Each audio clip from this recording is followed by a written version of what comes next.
Vienna has lots of trams. With 28 lines and 172 kilometers route length and over 1,000 stops, it's one of the biggest tram networks in the world. And because you somehow have to differentiate between those 28 lines, they better have numbers. Now, one could just go ahead and say, easy as can be. Let's give them numbers from 1 upwards until we run out of lines. To decide the order, you can just conjure up a spirit if you wanna, since it's irrelevant really. That's not what happened though. Instead, since 1907, all tram lines are split into 3 groups, which one after the other are assigned numbers or letters. No doubt that was more practical than the pre-1907 system, where lines had neither letters nor numbers, but only important stops in written and signed form, because multinational state and illiteracy. Therefore, sign chaos all the way. The reform of 1907 really did help there. But before we progress, if you're not familiar with Vienna, here's a crash course. Attention, important. That is Vienna, that's the ring, and closing the old town all the way to the quay on the Danube Canal, here the Danube goes through, and if you insist, here's St. Stephen's Cathedral plus gift shop. Right then, carry on.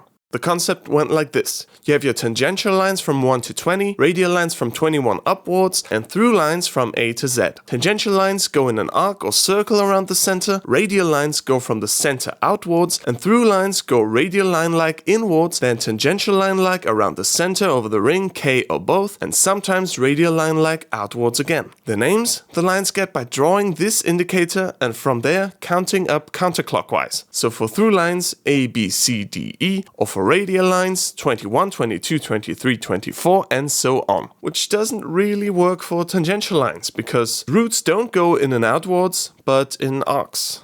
Really not that bad of a plan. Theoretically, that is. Because the stuff you're planning, it doesn't always go smoothly. Like, you set a date with Frankie for a game of poker, but he doesn't show because he's too busy salivating over the mannequins at the mall.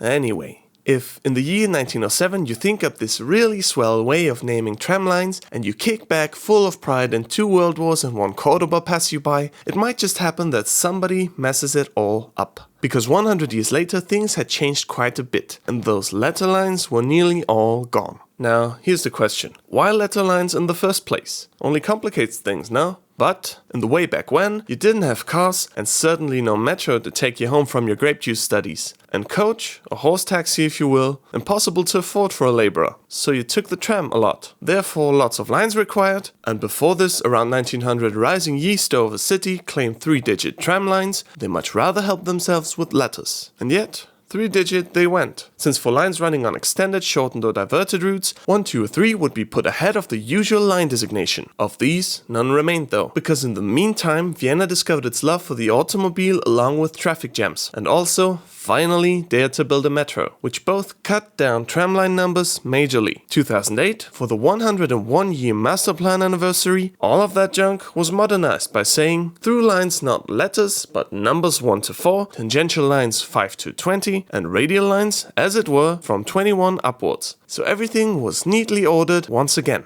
Theoretically, that is. Since lines D and 71 should be renamed 3 and 4 because through lines, and the O line should give up its letter and pull a tangential line number because it just scrapes by the ring. Both didn't happen because always been like that, stays like that. The question is whether that 3-group organization even is all that sensible, because whether I take a radial or through line, it's all plum jam to me, as long as I get where I want to go. If you just stubbornly numbered the lines 1 to 28, you'd be spared a lot of trouble, but on the other hand, you'd have nothing to grouch about, and a little grouching always feels good. End screen. If you like this video and want to support me in making more like it, you can do so on Patreon. In exchange you get access to sneak peeks, scripts and wallpapers, and you can even get your name into these here credits. That's all. Thank you and goodbye.